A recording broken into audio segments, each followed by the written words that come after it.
चल जाओ।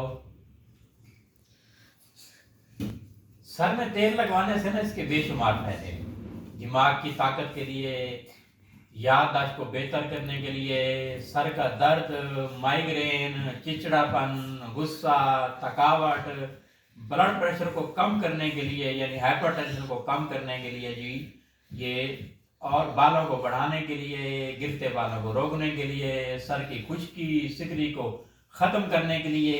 ये मेरा अपना तेल बना हुआ है, ये $30 में आपको मिलेगा यहाँ से। इसमें कद्दू का रोगन, रोगन बादाम, कशनीज, बरगे मेहंदी और उसके अलावा जो है इसमें रोगन जैतून डाला हुआ है।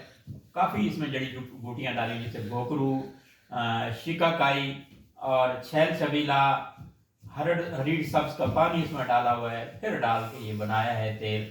सरसों भी इसमें है, नारियल भी है और बेशुमार इसके फायदे हैं। ये सर में रोजाना तेल लगवाए, मैं तो रोजाना लगवाता हूँ और उसके बाद पूरे जिस्म की मालिश करवाता हूँ, खसूसन नाक में तेल लगवाता हूँ।